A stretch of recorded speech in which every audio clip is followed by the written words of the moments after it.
ఈ వీడియోలో diploma first year EC వాళ్ళకి elements of electrical engineering subject నుండి ఏసీ ఫండమెంటల్స్లోని టాపిక్ చూద్దాం. That is the AC through pure resistance only. Okay, ఇది circuit diagram and this is the wave form.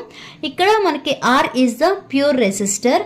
ఈ సర్క్యూట్లో flow అయ్యే కరెంట్ ఏంటండి? I is the instantaneous current.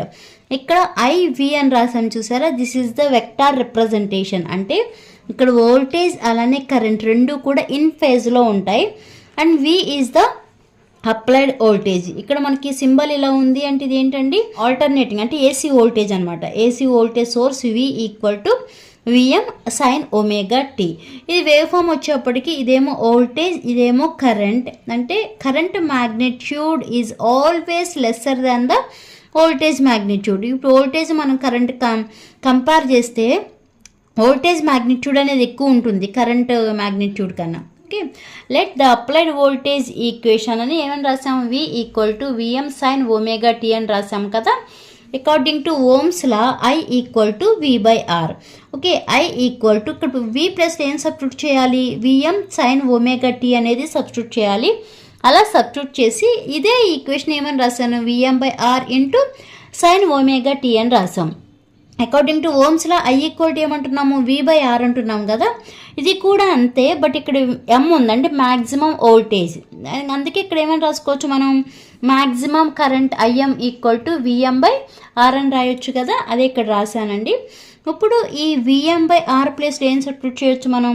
IIM అంటే maximum current అనేది సబ్స్టిట్యూట్ చేయొచ్చు. ఇప్పుడు ఈ ఈక్వేషన్ 2ని మనం ఎలా రాయొచ్చు? I equal to IM into sine omega T అని రాసుకోవచ్చు కదా. అదే ఇక్కడ రాశాను చూడండి. ప్రతి ఒక్కటి స్టెప్ బై స్టెప్ ఉంటుంది, ఈజీగా అర్థమవుతుంది, ఒకసారి చూసుకోండి.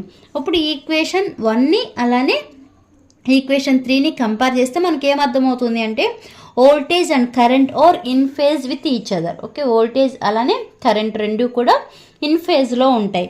ఇప్పుడు దీంట్లో మనం ఏమేమి క్యాలిక్యులేట్ చేయాలి అంటే పవర్ క్యాలిక్యులేట్ చేయాలి, అలానే యావరేజ్ పవర్ అనేది క్యాలిక్యులేట్ చేయాలి.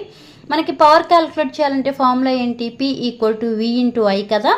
వి అంటే ఏమన్నాము? విఎం సైన్ ఒమేగా టీ అన్నాం. అలానే ఐ అంటేనేమో ఐఎం సైన్ ఒమేగా టీ అన్నాం కదా. ఇక్కడ సబ్స్టిట్యూట్ చేస్తే విఎం ఐఎం ఇంటూ ఇక్కడ సైన్ ఒమేగా టీ ఉంది, ఇక్కడ సైన్ ఒమేగా టీ ఉంది. అప్పుడు ఏమవుతుంది? సైన్ స్క్వేర్ ఒమేగా టీ అవుతుంది. విఎం ఐఎం ఇంటూ ఈ సైన్ స్క్వేర్ ఒమేగా టీని ఎలా అంటే సైన్ స్క్వేర్ తీటాని ఎలా రాసుకోవచ్చు? 1 మైనస్ కాస్ 2 తీటా బై 2 అని రాయొచ్చు కదా. ఇక్కడ తీటా ప్లేస్లో ఒమేగా టీ ఉంది, అదే ఫార్ములా రాస్తాం, బట్ తీటా కాకుండా ఒమేగా టీ అని ఉంది. ఓకే, నెక్స్ట్ ఇప్పుడు ఈ విఎం ఐఎంతో మల్టిప్లై చేయొచ్చు కదా. విఎం ఐఎం ఇంటూ 1 ఉంది కదా, అంటే 1/2 minus VM IM cos 2 omega T by 2. ఇక్కడ మనకి ఇన్స్టంటేనియస్ పవర్కి వచ్చేప్పటికి 2 టర్మ్స్ వచ్చినాయి. ఓకే, ఈ ఫస్ట్ టర్మ్నేమో కాన్స్టెంట్ పార్ట్ అంటాం, ఈ సెకండ్ టర్మ్నేమో వేరియబుల్ పార్ట్ అంటాం. అలానే ఇప్పుడు ఇంకా మనం ఏం క్యాలిక్యులేట్ చేయాలి అని చెప్పాను? యావరేజ్ పవర్ అనేది క్యాలిక్యులేట్ చేయాలి కదా, అది కూడా చూద్దామండి. Average power over the whole cycle is. Whole cycle అంటే ఏం లేదు, వన్ కంప్లీట్ సైకిల్ తీసుకున్నప్పుడు టైం పీరియడ్ ఎంత ఉంటుంది? ఇది మనం సైన్స్ వాడే లేసీ సిగ్నల్ కదా. ఇలా ఒక కంప్లీట్ సైకిల్ తీసుకున్నప్పుడు టైం పీరియడ్ ఎంత ఉందండి? 2π ఉంటుంది కదా. అదే ఇక్కడ average power equal to 1/t into integral 0 to t VI. అంటే పవర్ అంటేనే విఐ కదా, విఐ ఇంటూ డిటి. ఇక్కడ మనం టైం పీరియడ్ ఎంత ఉంది? మన కంప్లీట్ సైకిల్ 2π ఉంది కాబట్టి 1/2π ఇంటిగ్రల్ 0 to 2π. వి ప్లేస్లోనేమో V M sine omega T substitute చేస్తాము, ఐ ప్లేస్లోనేమో I M sine omega T into dt. ఇప్పుడు విఎం ఐఎం అనేవి కాన్స్టెంట్స్ కాబట్టి బయటికి తీసుకొచ్చేయండి.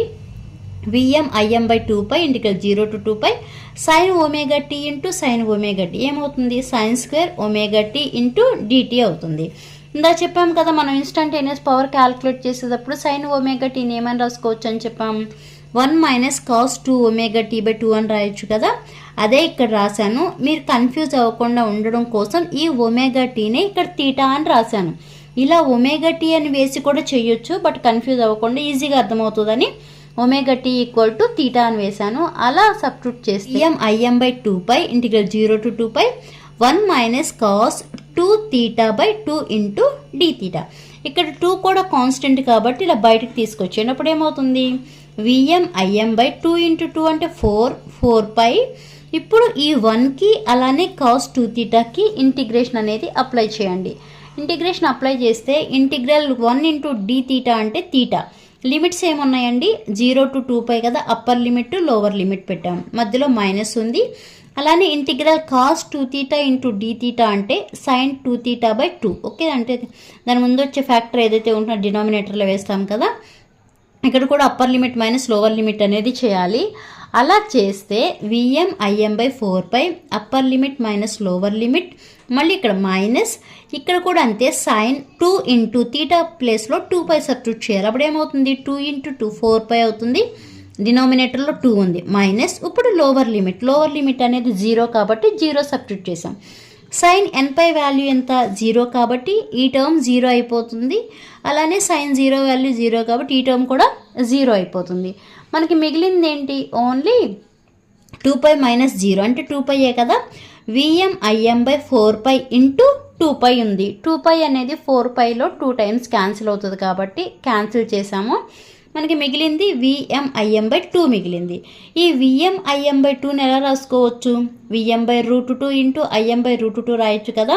ఇలా రాసినా కూడా ఇదే ఈక్వేషన్ వస్తుంది. చూడండి ఇక్కడ ఏముంది, విఎం IM/√2 ఇంటూ √2 అంటే √2 హోల్ స్క్వేర్. ఈ స్క్వేర్ రూట్ క్యాన్సిల్ అయితే మిగిలేది ఏంటి, విఎం IM/2. అందుకే దాన్ని ఇలా రాసాము. ఇప్పుడు విఎం/√2 అనేది ఏమవుతుంది, VRMS అవుతుంది. IM/√2 అనేది ఏమో IRMS అవుతుంది. Is equal to VI watts, అంటే యావరేజ్ పవర్ ఎంతండి, VI. అలానే power factor cos pi equal to ఏమవుతుంది అంటే యూనిటీ అవుతుంది. ఇది nothing but cos pi equal to 1 అవుతుంది. ఇది మీకు AC through pure resistance. Next వీడియోలో ప్యూర్ ఇండక్టెన్స్ చూద్దాం. ఈ వీడియో మీకు అర్థమైతే లైక్ చేయండి, షేర్ చేయండి, అలానే సబ్స్క్రైబ్ చేయండి. Thanks for watching.